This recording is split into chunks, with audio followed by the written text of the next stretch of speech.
ನಮಸ್ಕಾರ ವೀಕ್ಷಕರೇ, news four ಕನ್ನಡಕ್ಕೆ ಸ್ವಾಗತ. ನಾನು ಸತೀಶ್ ಹೊಸಹಳ್ಳಿ. ತಮ್ಮ ಇಳಿ ವಯಸ್ಸಲ್ಲಿ ಪ್ರಜಾಪ್ರಭುತ್ವದ ಮೌಲ್ಯಗಳ ಬಗ್ಗೆ ಯೋಚನೆ ಮಾಡ್ತಕ್ಕಂಥ ದೇವೇಗೌಡರು ರಾಮಕೃಷ್ಣ ಹೆಗಡೆಗೆ ಹಾಸನದಲ್ಲಿ ಚಪ್ಪಲಿಯಲ್ಲಿ ಓಡಿಸಿದ್ರಲ್ಲ, ಕಬ್ಬತ್ತಿ ಅಣ್ಣೇಗೌಡನ ಕೈಯಲ್ಲಿ.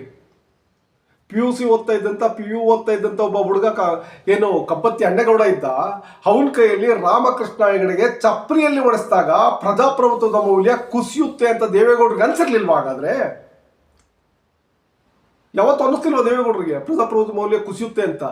ಈಗ ಅನ್ನಿಸ್ತಾ ಇದೆ ದೇವೇಗೌಡರಿಗೆ 93ನೇ ವಯಸ್ಸಿನಲ್ಲಿ, ತಮ್ಮ 93ನೇ ವಯಸ್ಸಿನಲ್ಲಿ ಮತ್ತೊಮ್ಮೆ ರಾಜ್ಯಸಭೆಗೆ ಆಯ್ಕೆ ಆಗಬೇಕು ಅಂದಾಗ ದೇವೇಗೌಡರಿಗೆ ಪ್ರಜಾಪ್ರಭುತ್ವ ನೆನಪಾಗಿದೆ. ಪ್ರಜಾಪ್ರಭುತ್ವದ ಮೌಲ್ಯ ಕುಸಿತಾ ಇದೆ ಅಂತ ಈಗ ಅನ್ನಿಸ್ತಾ ಇದೆ. ತಾವು ಡಿಕ್ಟೇಟರ್ಶಿಪ್ ಮಾಡಬೇಕಾದ್ರೆ, ಸರ್ವಾಧಿಕಾರವನ್ನು ಮಾಡಬೇಕಾದ್ರೆ, ಒಳರಾಷ್ಟ್ರದಲ್ಲಿ ಸರ್ವಾಧಿಕಾರದ ಆಡಳಿತವನ್ನು ನಡೆಸಬೇಕಾದ್ರೆ ದೇವೇಗೌಡರಿಗೆ ಪ್ರಜಾಪ್ರಭುತ್ವದ ಮೌಲ್ಯದ ಬಗ್ಗೆ ಸ್ವಲ್ಪನೂ ಕಾಳಜಿ ಇರಲಿಲ್ಲ. ಸಣ್ಣಮ್ಮ ಅನ್ನೋ ಒಬ್ಬ ಕೂಲಿಕಾರ ಮಹಿಳೆಯನ್ನ ಗಡೀಪಾರು ಮಾಡಿದಾಗ ದೇವೇಗೌಡರಿಗೆ ಪ್ರಜಾಪ್ರಭುತ್ವದ ಮೌಲ್ಯದ ಅರ್ಥ ಗೊತ್ತಿರಲಿಲ್ಲ.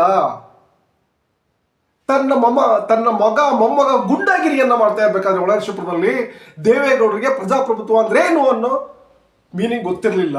ಈಗ ಗೊತ್ತಾಗಿದೆ ದೇವೇಗೌಡರಿಗೆ. ತಮ್ಮ 93ನೇ ವಯಸ್ಸಿನಲ್ಲಿ ಮತ್ತೊಮ್ಮೆ ರಾಜ್ಯಸಭೆಗೆ ಹೋಗ್ಬೇಕು ಅನ್ನಿಸಿದಾಗ ದೇವೇಗೌಡರಿಗೆ ಪ್ರಜಾಪ್ರಭುತ್ವದ ಮೌಲ್ಯದ ಮೇಲೆ ಕಾಳಜಿ ಬಂದ್ಬಿಟ್ಟಿದೆ. ಹಾಸನದ ಪಿಕ್ಚರ್ ಪ್ಯಾಲೇಸ್ ಗುರು ಇದ್ದಾರಲ್ಲ, ಅವ್ರ ಪ್ರಾಪರ್ಟಿಯನ್ನು ಒಡೆದಾಕ್ಲಿಕ್ಕೆ JCPಯನ್ನು ಬಿಟ್ಟಾಗ, ಆ ಪ್ರಾಪರ್ಟಿಯನ್ನು ಒಡೆದಾಕ್ಲಿಕ್ಕೆ ಬುಲ್ಡೋಜರ್ ಕರೆಸಿದಾಗ ಪ್ರಜಾಪ್ರಭುತ್ವ ಹಾಳಾಗ್ತಿದೆ ಅನ್ನಿಸ್ಲೇ ಇಲ್ಲ ದೇವೇಗೌಡರಿಗೆ. ಯಾರಾದರೂ ಈ ಒಳರಾಷ್ಟ್ರಪುರ ಇದೆಯಲ್ಲ, ಈ ಒಳರಾಷ್ಟ್ರಪುರದಲ್ಲಿ ಯಾರಾದರೂ ಅಪ್ಪಿತಪ್ಪಿ ಕಾಂಗ್ರೆಸ್ಗೆ ವೋಟ್ ಹಾಕಿದ್ರು, ಕಾಂಗ್ರೆಸ್ ಪರವಾಗಿ ನಿಂತರು ಅಂದರೆ ಅವರ ಹಾಲನ್ನು ಡೈರಿಯಲ್ಲಿ ಹಾಕ್ಸ್ಕೊಳ್ಳಲ್ಲ, ಅವರಿಗೆ ಸೊಸೈಟಿಯಲ್ಲಿ ಅಕ್ಕಿ ಕೊಡಲ್ಲ, ಅವರಿಗೆ ಸಹಕಾರಿ ಸಂಘಗಳಲ್ಲಿ ಸಾಲ ಕೊಡಲ್ಲ. ಆಗ ದೇವೇಗೌಡರಿಗೆ ಪ್ರಜಾಪ್ರಭುತ್ವ ನಾಶವಾಗಿರಲಿಲ್ಲ. ರಾಹುಲ್ ಗಾಂಧಿ ಸಂಸತ್ ಭವನದ ಮೆಟ್ಟಿಲ ಮೇಲೆ ಕೂತು ಬಜ್ಜಿಯನ್ನು ತಿಂದರೆ ಪ್ರಜಾಪ್ರಭುತ್ವದ ಮೌಲ್ಯ ನಾಶ ಆಗುತ್ತೆ ಅಂತ ಈಗ ದೇವೇಗೌಡರಿಗೆ ಅನಿಸಿದೆ. ದೇವೇಗೌಡರಿಗೆ 2000 ಜನ ಹೆಣ್ಮಕ್ಳು ರೇಪ್ ಮಾಡಿಸಾಗ್ಲೂ ಅನ್ನಿಸ್ಲಿಲ್ಲ. ಗಂಡಸರನ್ನು ಬಿಡ್ಲಿಲ್ಲ ಇವ್ರ ಮೊಮ್ಮಕ್ಕಳು. ಹೆಂಗಸರನ್ನು ಬಿಟ್ಬಿಡಿ, ಗಂಡಸರನ್ನು ಬಿಡ್ಲಿಲ್ಲ, ಗಂಡಸರನ್ನು ರೇಪ್ ಮಾಡಿದ್ರು. ಆಗ ದೇವೇಗೌಡರಿಗೆ ಅನಿಸ್ತಿಲ್ಲ, ದೇವೇಗೌಡರು ಆ ಬುದ್ಧಿ ಹೇಳ್ಬೇಕು ಅನ್ನಿಸ್ತಿಲ್ಲ. ಈಗ ರಾಹುಲ್ ಗಾಂಧಿಗೆ ಬುದ್ಧಿ ಹೇಳಿ ಅಂತ ಹೇಳ್ಬಿಟ್ಟು ಅವ್ರ ತಾಯಿಗೆ ಪತ್ರವನ್ನು ಬರೀತಾರೆ ದೇವೇಗೌಡರು. ನಿಜವಾಗ್ಲೂ ಇದು ದೇವೇಗೌಡರ ನಡೆ ಇದೆಯಲ್ಲ, ನಿಜವಾಗ್ಲೂ ಅಚ್ಚರಿ ಮೂಡಿಸುತ್ತೆ. ಇಂತಹ ಪತ್ರವನ್ನು ಬರೆಯೋದಕ್ಕಿಂತ ಮೊದಲು ಒಮ್ಮೆ ಯೋಚನೆ ಮಾಡಬೇಕಿತ್ತು ದೇವೇಗೌಡರು. ನನಗೆ ನೈತಿಕತೆ ಇದೆಯಾ? ನಾನು ಪತ್ರವನ್ನು ಬರೆದ್ರೆ ಇಡೀ ದೇಶ ನನ್ನ ಬಗ್ಗೆ ಏನನ್ನುತ್ತೆ ಅಂತ ಯಾವಾಗಲೂ ದೇವೇಗೌಡರು ಯೋಚನೆಯನ್ನೇ ಮಾಡಲಿಲ್ಲ. ಯೋಚನೆಯನ್ನು ಮಾಡದೆ ಒಟ್ಟಾರೆ ಮೋದಿಯನ್ನ ಮೆಚ್ಚಿಸಬೇಕು. ಈ ಕಂಗನ ತರ, ಸ್ಮೃತಿ ಇರಾನಿ ಮೋದಿಯನ್ನ ಮೆಚ್ಚಿಸ್ಲಿಕ್ಕೆ ಹಾಡಬಾರ್ದ ಡ್ರಾಮಾವನ್ನ ಆಡಿದ್ಲು. ಅದರ ಪರಿಣಾಮ ಇವತ್ತು ಆಕೆ ರಾಜಕಾರಣದಿಂದಲೇ ದೂರ ಆಗಿ ಯಾವುದೋ ಸೀರಿಯಲ್ ಅಲ್ಲಿ ನಟನೆಯನ್ನ ಮಾಡ್ತಿದ್ದಾಳೆ. ಅದೇ ತರ ಬಿಚ್ಚಮ್ಮ ಇದ್ದಾಳಲ್ಲ, ಎಲ್ಲ ಸಿನಿಮಾದಲ್ಲೂ ಬಟ್ಟೆ ಬಿಚ್ಕೊಂಡು ಕುಡಿತಕ್ಕಂಥ ಕಂಗನ ಇದ್ದಾಳಲ್ಲ, ಈ ಕಂಗನ ಈಗ ಮೋದಿಯನ್ನ ಮೆಚ್ಚುವಂತ ಅನಿವಾರ್ಯತೆ ಇದೆ ಅವಳಿಗೆ. ಸೊ ಹಾಗಾಗಿ ಮೋದಿಯನ್ನ ಮೆಚ್ಚುವಂತ ಡ್ರಾಮಾವನ್ನ ಮಾಡ್ತಾಳೆ ಆಗಾಗ. ಅಷ್ಟು ಕೆಳಮಟ್ಟಕ್ಕೆ ದೇವೇಗೌಡರು ಇಳಿದಿದ್ದು ನಿಜಕ್ಕೂ ಬೇಸರದ ಸಂಗತಿ. ದೇವೇಗೌಡರು ಈ ದೇಶದ ಪ್ರಧಾನಿಯಾಗಿದ್ದಂಥವ್ರು ಮೋದಿಯನ್ನ ಮೆಚ್ಚಿಸ್ಲಿಕ್ಕೆ ಪತ್ರವನ್ನು ಬರ್ತಕ್ಕಂಥ ಮಟ್ಟಕ್ಕೆ ಇಳಿಬಾರ್ದಿತ್ತು. ಯಾಕೆಂದ್ರೆ ನೋಡಿ, ಈಗ ಬುದ್ಧಿ ಹೇಳೋರು ಹೇಗಿರ್ಬೇಕು? ತನ್ನ ಮನೆಯಲ್ಲಿ ಕ್ಲೀನ್ನೆಸ್ ಇರಬೇಕು, ತಾನು ಕ್ಲೀನ್ ಹ್ಯಾಂಡ್ ಆಗಿರಬೇಕು, ನನ್ನಿಂದ ಯಾವುದೇ ತಪ್ಪಾಗಿರಬಾರ್ದು, ಆಗ ಮಾತ್ರ ಬುದ್ಧಿ ಹೇಳಬೇಕು.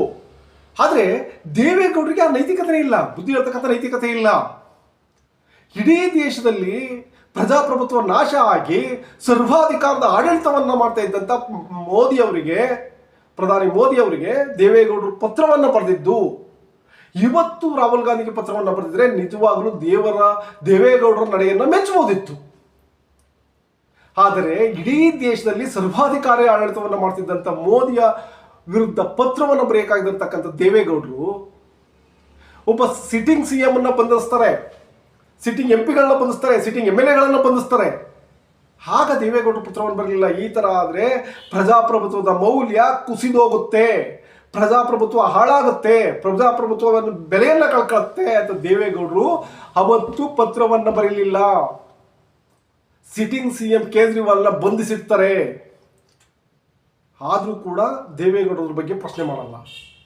ಆದರೆ ಅದೇ ರಾಹುಲ್ ಗಾಂಧಿ ಸಂಸತ್ ಭವನದ ಮೆಟ್ಟಿಲ ಮೇಲೆ ಕೂತು ಬೊಜ್ಜಿಯನ್ನು ತಿಂದರೆ ಪ್ರಜಾಪ್ರಭುತ್ವದ ಮೌಲ್ಯ ಕುಸ್ತೋಗ್ಬಿಡುತ್ತೆ, ಪ್ರಜಾಪ್ರಭುತ್ವ ನಾಶವಾಗಿಬಿಡುತ್ತೆ ಅಂತೇಳಿ ದೇವೇಗೌಡರಿಗೆ ಅನಿಸುತ್ತೆ. ಇವರ ಮಗ ಮಾಡಬಾರ್ದು ಕೆಲಸ ಮಾಡಿದ್ರು ಕೂಡ, ಇವ್ರ ಮೊಮ್ಮಕ್ಕಳು ಮಾಡಬಾರ್ದು ಕೆಲಸ ಮಾಡಿದ್ರು ಕೂಡ ಪ್ರಜಾಪ್ರಭುತ್ವ ನಾಶ ಆಗಲ್ಲ. ಅನುಪಮ ಮಹೇಶ್ ಇದಾರಲ್ಲ, ರೇವಣ್ಣ ಏನು ಶ್ರೇಯಸ್ ಪಟೇಲ್ ಅವ್ರ ತಾಯಿ, ಅವರು ಕ್ಯಾನ್ವಾಸ್ ಮಾಡ್ಲಿಕ್ಕೆ ಹೋದಾಗ ಅವರಿಗೆ ಕಲ್ಲು ಹೊಡೆಸಿದ್ರೆ ಪ್ರಜಾಪ್ರಭುತ್ವ ನಾಶ ಆಗಲ್ಲ. ಆಗ ದೇವೇಗೌಡರು ಅನ್ಸಲ್ಲ, ನೋಡಪ್ಪ ಇದೆಲ್ಲ ನೀವು ಮಾಡ್ತಿದ್ದೀರಾ, ಇದು ಪ್ರಜಾಪ್ರಭುತ್ವ ನಾಶ ಆಗ್ತಕ್ಕಂಥದ್ದು, ಕ್ಯಾನ್ವಾಸ್ ಮಾಡಲಿಕ್ಕೆ ಪ್ರಚಾರ ಮಾಡಲಿಕ್ಕೆ ಪ್ರತಿಯೊಬ್ಬರಿಗೂ ರೈಟ್ಸ್ ಇದೆ ಅಂತ ದೇವೇಗೌಡರು ರೇವಣ್ಣನ ಕರೆದು ಯಾವತ್ತೂ ಬುದ್ಧಿನೇ ಹೇಳಿಲ್ಲ. ಏಕೆಂದ್ರೆ ಪ್ರತಿಯೊಬ್ಬರಿಗೂ ಕೂಡ ಪ್ರಚಾರ ಮಾಡ್ತಕ್ಕಂಥ ರೈಟ್ಸ್ ಇದೆ, ಪ್ರಚಾರ ಮಾಡ್ತಾರೆ ಬಿಡಿ, ಅವ್ರಿಗೆ ಯಾಕೆ ನೀವು ಕಲ್ಲು ಹೊಡಿತೀರಾ ಅಂತ. ಅದು ಒಬ್ಬ ಮಹಿಳೆಯ ಗಾಡಿಗೆ ನೀವು ಯಾಕೆ ಕಲ್ಲು ಹೊಡಿತೀರಾ ಅಂತ ಕೇಳಲೇ ಇಲ್ಲ ದೇವೇಗೌಡರು, ಆಯ್ತಾ. ಆದರೆ ಈಗ ದೇವೇಗೌಡರು ಪ್ರಜಾಪ್ರಭುತ್ವದ ಬಗ್ಗೆ ಯೋಚನೆಯನ್ನು ಮಾಡ್ತಾ ಇದ್ದಾರೆ. ಅದು ಸರ್ಕಾರಿ ಗೆಸ್ಟ್ ಹೌಸ್ ಅಲ್ಲಿ ರೇಪ್ ಮಾಡ್ತಾರೆ ಮೊಮ್ಮಗ, ಮತ್ತೊಬ್ಬ ಮೊಮ್ಮಗ ಯಾರು ನಿಖಿಲ್ ಕುಮಾರಸ್ವಾಮಿ ಇದ್ದಾರಲ್ಲ, ಈ ನಿಖಿಲ್ ಕುಮಾರಸ್ವಾಮಿ ಕುಡಿದು ಗಲಾಟೆಯನ್ನು ಮಾಡಿ, ಸ್ಟಾರ್ ಹೋಟೆಲಲ್ಲಿ ಗಲಾಟೆಯನ್ನು ಮಾಡಿ ಹೋಟೆಲ್ನ ಡ್ಯಾಮೇಜ್ ಮಾಡ್ತಾರೆ. ಹೋಟೆಲ್ಗೆ ನಾನು ಮುಖ್ಯಮಂತ್ರಿ ಮಗ, ನಾನು ಪ್ರಧಾನಮಂತ್ರಿ ಮೊಮ್ಮಗ ಅಂತೇಳಿ ಅವತ್ತು ದೇವೇಗೌಡರು ಹೇಳಲೇ ಇಲ್ಲ. ಅವತ್ತು ದೇವೇಗೌಡರು ಅನ್ನಿಸ್ತಿಲ್ಲ, ಅವ್ನು ಕರೆದು ಬುದ್ಧಿ ಹೇಳಿದ್ರು ಏನೋ ಗೊತ್ತಿಲ್ಲ, ಬುದ್ಧಿ ಹೇಳಿದ್ರೆ ಅವ್ನು ಕರ್ಕೊಂಡೋಗಿ ಹೊತ್ತು ಪೊಲೀಸಲ್ಲಿ ಸೆಂಡರ್ ಮಾಡಿಸ್ಬೇಕಿತ್ತಲ್ವಾ, ಪೊಲೀಸ್ ಸ್ಟೇಷನ್ ಕೂರಿಸ್ಬೇಕಿತ್ತಲ್ವಾ, ಲಾಕಪ್ಗೆ ಹಾಕಿಸ್ಬೇಕಿತ್ತಲ್ವಾ. ನೀನು ಮಾಡಿರೋ ತಪ್ಪು, ಇದು ಪ್ರಜಾಪ್ರಭುತ್ವ ವಿರೋಧಿ ನಡೆ, ಪ್ರಜಾಪ್ರಭುತ್ವ ಮೌಲ್ಯಗಳು ನಾಶ ಆಗ್ತವೆ ಈ ಥರ ಆದರೆ ಅಂತ ದೇವೇಗೌಡರಿಗೆ ಹೇಳಬೇಕು ಅನ್ನಿಸ್ಲೇ ಇಲ್ಲ. ಆದರೆ ರಾಹುಲ್ ಗಾಂಧಿ ಸಂಸತ್ ಭವನದ ಮೆಟ್ಟಿಲ ಮೇಲೆ ಬೋಂಡವನ್ನು ತಿಂದರೆ, ಬಜ್ಜಿಯನ್ನು ತಿಂದರೆ, ಪಕೋಡವನ್ನು ತಿಂದರೆ ಪ್ರಜಾಪ್ರಭುತ್ವ ನಾಶವಾಗಿ ಬಿಡುತ್ತೆ ಅನ್ಸುತ್ತೆ ದೇವೇಗೌಡರಿಗೆ ಇದ್ದಿದ್ದಾಗೆ. ದೇವೇಗೌಡರು ಇದನ್ನೇನು ಕಾಳಜಿಯಿಂದ ಅಥವಾ ಇದರಿಂದ ಬರ್ದಿಲ್ಲ. ಈಗ ಮತ್ತೊಮ್ಮೆ ರಾಜ್ಯಸಭೆಗೆ 93ನೇ ವಯಸ್ಸಲ್ಲಿ ಹೋಗ್ಬೇಕು.